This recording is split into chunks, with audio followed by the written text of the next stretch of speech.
But in 2001, suddenly the media paid some interest, because then something appeared that was almost impossible to overlook.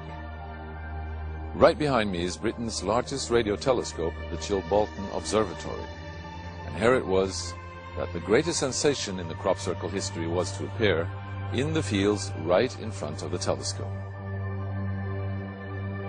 On the morning of 14th of August 2001, a formation was discovered which was different from any other previously seen. From the ground it looked like a tangled mess, wisps of crop spread around in no system.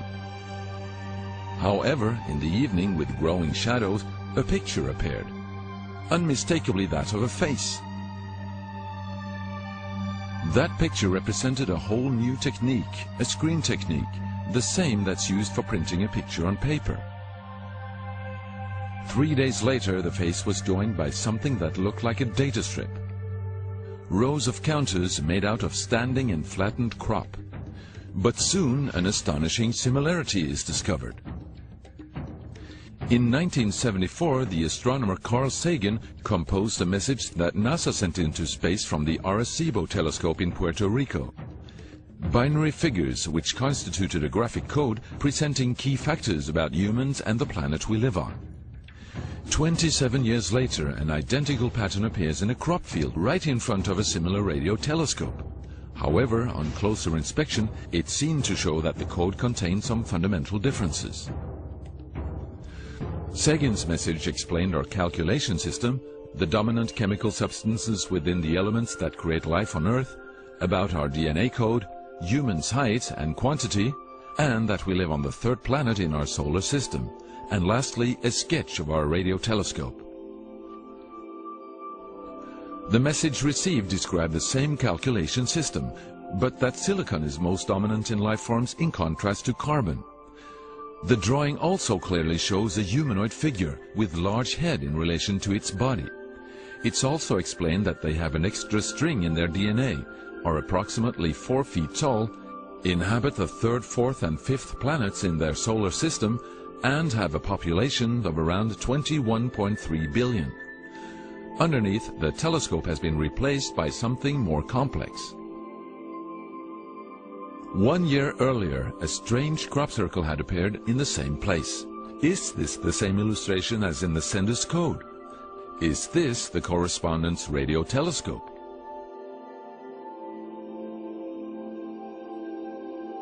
If this is not an extremely clever and well-calculated joke conducted by humans, is it a serious response from an alien civilization? The Chilbolton crop formations really gave new life to the speculations of who is behind this. Is it aliens? Where do they come from? And what is their purpose of this type of communication? The following year, very nearly on the same day, a new picture appears that gives new force to the alien theory, this time in Crabwood, near the town of Winchester in Hampshire. Once again we see a face, but this time there is an unmistakable resemblance to something extraterrestrial. The picture also contains a print, somewhat similar to that of a CD, with something that appears to be a coded message. This formation also has a new type of design, this time with horizontal line patterns of variable thickness, similar to that of a TV picture. The message on the disc is similar to a spiral band built up of many boxes. But data expert Paul Weige manages to decipher the message. And I had to enlarge the disc quite substantially on the computer and run some image analysis over it to make it clear so that I could see what was a standing tuft and what was flattened. And while I was doing this, I noticed that every so often there was almost a mistake in the diagram. It was like there was a tuft, where the little square tuft, it had done sort of half size. I thought, well, that's a bit odd, and it seemed fairly regular. I was going round, and I sort of counted up, and it was sort of literally every sort of 8 bytes or whatever, and I thought, oh, 8 bytes, and you know, from computer side, is obviously some sort of binary code. So then I did the straightforward thing, I just converted it into ASCII, which is the standard sort of computer language that you encode the alphabet in. And of course I then started to get words forming out, and I thought, oh, getting somewhere here. So I then did the whole thing for the whole lot, and got this message. The message is in English and reads as follows: Beware the bearers of false gifts and their broken promises. Much pain, but still time. There is good out there. We oppose deception. Conduit closing. Many have been surprised by this message. Are there aliens with such faces that we should be aware of? Or is this a picture of the sender? Does this indicate the start of actual close contact with neighbors in the universe?